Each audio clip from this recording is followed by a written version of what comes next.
Hola amigos, ¿bien o no? Y saludos desde Medellín. Hoy el clima un poco mejor que ayer, ¿no?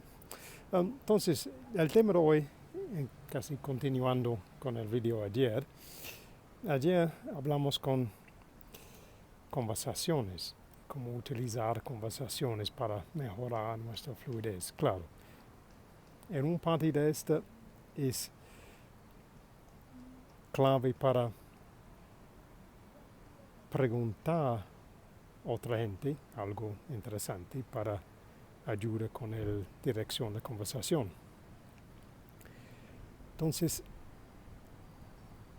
¿cómo podemos practicar este tipo de preguntas?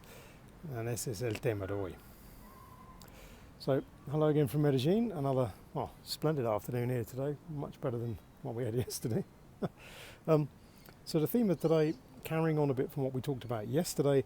Yesterday, remember, we were talking about conversations, and apart from listening clearly, the next most important thing really was to ask questions to help clarify what's going on and also to help steer the conversation, get some more information.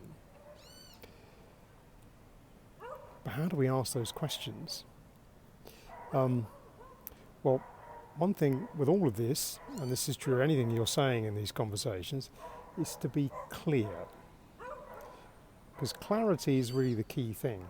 We might make odd mistakes with the grammar, but what we really want to be is clear in what we say, so that we only have to say it once and we don't need to repeat all the time what we've been saying. This is where our practice comes in. So this is where practicing reading aloud, practicing standard phrases, might seem a bit repetitive at the beginning, but in the end, it gets you used to having a standard speaking voice that you can always use, and you can use effectively automatically.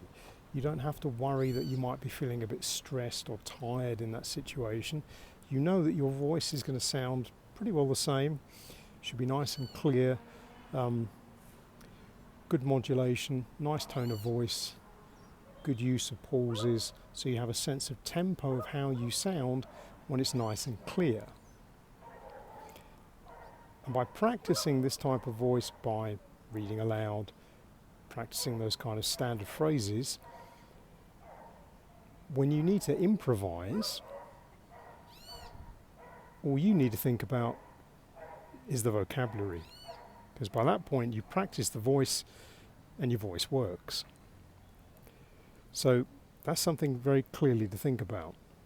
Look at the kind of things you are practicing and keep it simple. Don't make it too complicated. You can look at just a few standard, very useful phrases. We've covered some of these in earlier videos.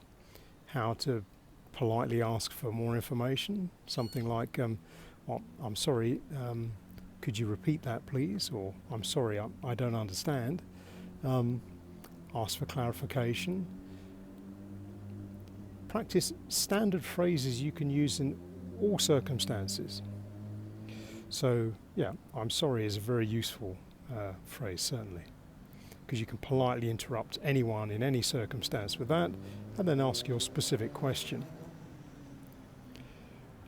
And notice that by practicing just a few standard phrases, what we're looking at is not just mastery of those particular words, it's to get you used to how you sound. It's get you used to your tempo of speech. Are you speaking fast, slowly? Is it still clear? And get you used to that rhythm of speech that we use in English, which for clarity includes lots of pauses. And if you're not quite convinced by that, listen back to this video again and see how many pauses I make. Because this is one of the things in English is extremely useful. Remember, we don't have in English the same type of punctuation that perhaps we have in Spanish.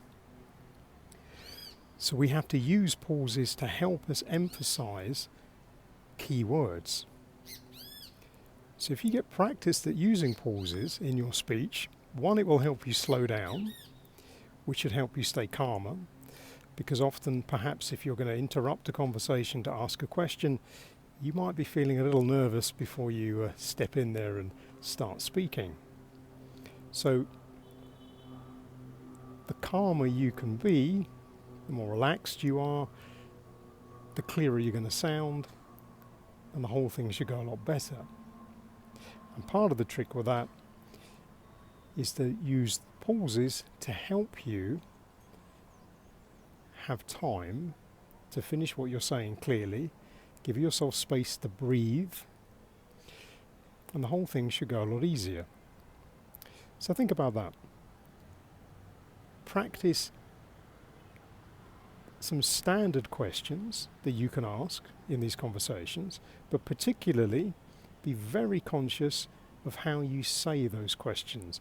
Use that practice as a way to notice where your comfortable tempo of speaking is. What does that sound like? What is it like when you can read the words nice and clearly, with good emphasis, good pauses? How does that tempo feel? That's the tempo you need to use. And once you get practiced at that, that will become your automatic tempo when you're speaking in English, and the rest of it should take care of itself. So that's the idea for the day. Déjame saber en los comentarios, como siempre.